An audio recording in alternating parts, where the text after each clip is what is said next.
You want some advice? Here's some advice.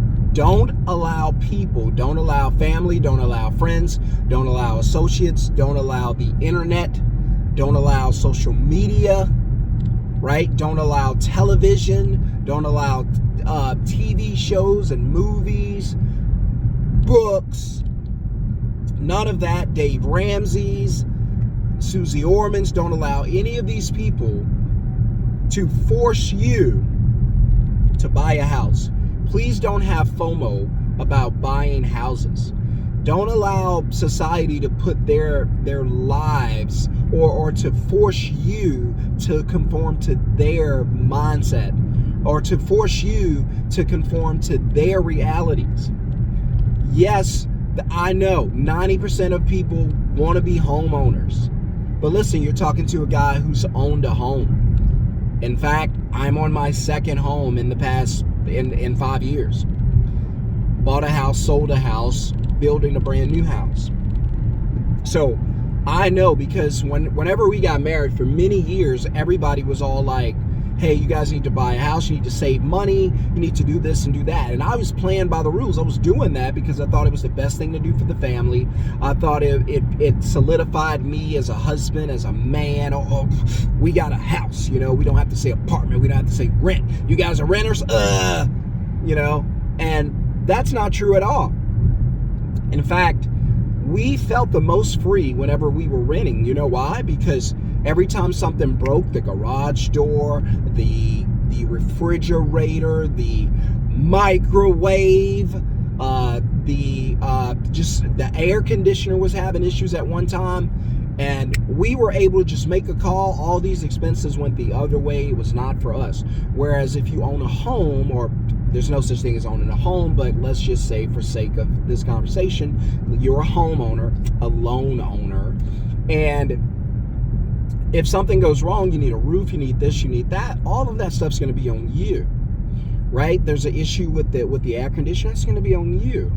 The kids damage the wall, a lot of that stuff's it's going to be on you always, right? And so don't feel the pressure to go, and it's going to be a short video, but it's going to be powerful and impactful. Don't feel the pressure to go out and buy a house because everybody's telling you it's the right thing to do. A house does not solidify you in any way. There aren't people walking around with titles and chains around their necks and titles around their waists that says, hey, I'm a housing champion, I bought a house. We look down on you, because society's got people feeling that way. Like, we look down on you if you rent and you don't buy. Like, what the heck is going on? Let me tell you something from a guy who's done both. And I always tell you guys this because I keep it real. Now, whether you take this advice or not, that's up to you. I'll just tell you straight up the truth. There's no difference in buying and renting. There's no difference. You rent forever. Because I know people are going to come on in and say, well, if I'd rather buy my house than to rent my house. Okay. I want to prove to you that you never own the house. I also want to prove to you that you always pay rent, even if you think you're a homeowner and you're buying a house with a mortgage. You always pay rent. So let's say you pay off the house $400,000, you pay off the house. Now what? Well, I don't owe anything on the house. Okay, gotcha. Who's the land for? Well, I rent the land. Exactly. You always rent. A mortgage is just another word for renting. You're just renting a loan. That's it. You're just paying back a friend who bought a house for you. That's all you're doing. Still rent. You're paying rent for the next 30 years on the mortgage. Well, what if you pay it off? Well, whose land is it? Oh, it's my land. Is it? Okay. Well, stop paying for it. Stop paying the property taxes, and let's find out if you own the house and if it's your land. You won't do it. You know why? Because you rent the land too. It's all a big wordplay game. Don't get caught up in the wordplay. That's all it is. That's all it is. A mortgage, go look up what the word. The real meaning of the word mortgage, death pledge. You know why they changed the name? Who would want to buy a death pledge? Think about it. It's just a play on words. That's all this stuff is. Right? It's just a play on words. And you guys need to understand that. Now, I'm not telling you not to buy a house. I'm not telling you to buy a house. I'm not telling you to rent, nor am I telling you to not rent. I'm just telling you, do what's best for you, but don't get caught up in the game of wordplay where people are pressuring you, society is pressuring you, family and friends are pressuring you into be a homeowner and live their lives. Whenever I bought my house in 2020 and I sold my house 2 years later in 2022, you know what friends and family were telling me? Don't sell that house, it's a beautiful house, oh Shon. And let me be honest with you, it was the best house my family ever had in my entire family. It was my first house, my family and I's first house here in Texas. My family's from deep South Louisiana. It was the best house in our entire family history. The best house. History of my family. So everyone was like, because 99% of people in my family are not homeowners. But everybody was like, hey, that's a beautiful, and not because they didn't want to be, because we grew up very poor. And for a lot of us, we still are. Now, I moved away. I didn't want to be that way. Sometimes you got to detach from what you know, right? Sometimes the people that love you the most are closest to you, going to protect you the most and try to keep you in that shell. And you got to leave everybody. That's what we did. We moved here to Dallas. Life's been a blessing. Best 5 years of my life. Just letting you know, straight up. And so don't sell the house. You know, this house is amazing, beautiful home, beautiful neighborhood, just awesome. And my friends and, you know, those watching these videos, they know what I'm talking about neighborhood-wise. And it's, don't get me wrong, it's a world-class neighborhood. It's amazing. Better than any ghetto I've ever lived in. And I've lived in a lot. And so people were like, no, don't sell it, keep it. Oh my gosh, I can't believe y'all selling the house.